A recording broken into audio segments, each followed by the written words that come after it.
खोया खोया चांद। दोस्तों, जीवन में यदि कोई उपदेश लेना है तो तुलसी कृत रामचरितमानस से बेहतर दूसरा कोई समाधान नहीं हो सकता। आज हमारे समाज में जातीयता का जो दानव खड़ा हो गया है, इसके संदर्भ में यदि कोई निर्देश प्राप्त करना है तो निश्चित ही मानस हमारा सर्वोत्तम मार्गदर्शन कर सकता है। इसमें स्वयं भगवान राम ने जो उदाहरण प्रस्तुत किया है, वही हमारी महान संस्कृति की असली सीख है। आज भगवान राम के जीवन में झांककर कुछ ज्ञान रत्न प्राप्त करने का प्रयास करेंगे। तो मेरे परम प्रिय मित्रों, मैं चंद्रा सिंह आप सभी का आपके अपने चैनल केकेसी यानी खोया खोया चांद पर जोरदार स्वागत करती हूँ।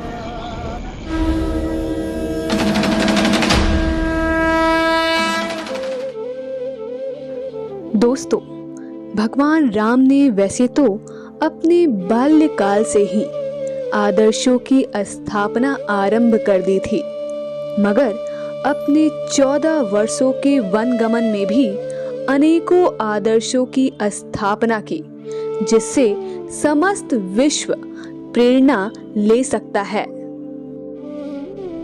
लेकिन मैं इस चर्चा को एक ही विषय पर केंद्रित करना चाहूंगी, ताकि जो विषय उठाया गया है वह पूरी तरह से स्पष्ट हो सके। वैसे तो हम सभी जानते हैं कि भगवान राम का चरित्र बहुआयामी है और हमारे जीवन का कोई ऐसा पक्ष नहीं है जिस पर हमें उनसे मार्गदर्शन ना प्राप्त होता हो। अतः अपने विषय पर बना रहना ही उचित रहेगा। दोस्तों, हमें यह स्मरण होना चाहिए कि भगवान राम ने अपने वन गमन के दौरान किन किन लोगों से अपना संबंध बनाया और उसे किस प्रकार से अपने पावन हृदय से निभाया। इस कड़ी में सर्वप्रथम उन्होंने जिससे अपना संबंध स्थापित किया, उन्हें हम निषाद राज के नाम से जानते हैं।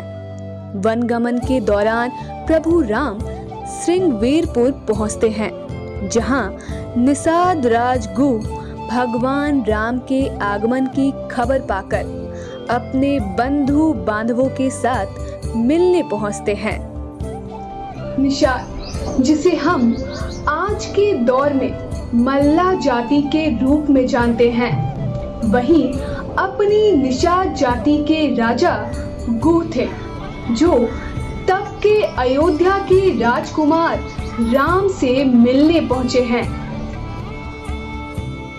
और इस मिलन पर उन दोनों के बीच जो संवाद हुआ, उसको तुलसी जी ने यूं लिखा है। करी दंडवत भेंट धरि आगे, प्रभु ही विलोकत अति अनुरागे। सहज स्नेह बिबस रघुराई, पूछी कुशल निकट बैठाई। अर्थात राजा गुह ने दंडवत कर अपने द्वारा लाए गए भेंट को प्रभु राम के आगे रखा और प्रभु राम को बड़े ही अनुराग के साथ देखा। वहीं प्रभु राम उनके सने में विवश होकर अपने निकट बैठाया एवं उनका कुशल क्षेम पूछा। दोस्तों, अब आप कल्पना कीजिए, कहाँ अयोध्यापति राम और कहाँ उनके ही राज्य का अति साधारण निषाद गु। कहीं कोई तुलना नहीं, मगर दोनों में कितना प्रेम और अनुराग, कितना एक दूसरे के लिए मान और सम्मान। यही तो सीखना है हमारी आज की पीढ़ी को। और इससे यह भी साबित होता है कि हमारी संस्कृति में जातीय अलगाव या दुराव दूर दूर तक नहीं है। इसे हमें कमजोर करने के लिए प्रायोजित किया गया है। इस सत्य को हमें समझना है। दोस्तों, आप सभी जानते हैं कि प्रभु राम इसके उपरांत केवट से मिलते हैं। प्रभु राम और केवट के बीच भी होने वाले संवाद जन जन के हृदय को स्पर्श करता है। वहां भी प्रभु राम ने यह दिखाया है कि जगत का हर प्राणी समान रूप से मान एवं सम्मान का अधिकारी है। इसीलिए वे गंगा पार जाने के लिए केवट को आदेश नहीं देते, बल्कि उससे प्रार्थना करते हैं। जासु नाम सुमृत इक बारा, उतर ही नर भव सिंधु अपारा। सोई कृपालु केवट ही निहोरा, जे ही जगू किए तीहु पगहु ते थोरा। अर्थात जिस प्रभु राम के एक बार नाम सुमिरन से ही मनुष्य भव सागर पार कर जाता है, और जिन्होंने अपने 3 पग से ही इस भुवन को थोड़ा कर दिया था, वही प्रभु राम केवट से गंगा पार करने के लिए निहोरा कर रहे हैं। ये है प्रभु राम की विशालता, उनकी उदारता एवं उनकी समाज को मार्गदर्शन देने की कला।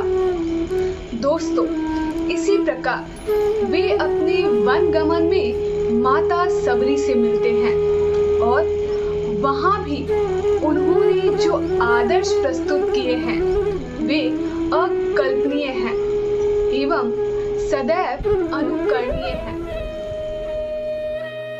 आगे बढ़ते हुए वे वानर राज सुग्रीव से मिलते हैं। उनको अपना सखा यानी मित्र बनाते हैं, और जो मित्रता धर्म का वह पालन करते हैं, वह सर्वकालिक बेमिसाल है।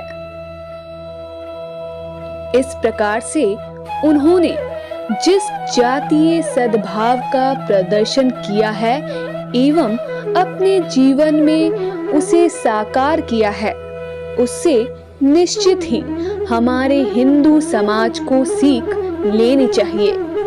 यदि हम ऐसा करते हैं, तभी हम अपने समाज को आगे ले जाने की कल्पना कर सकते हैं।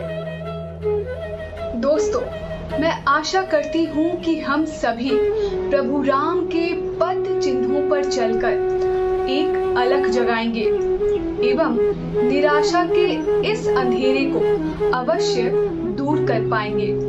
तो इसी विश्वास और शुभकामना के साथ लेती हूँ आज विश्राम।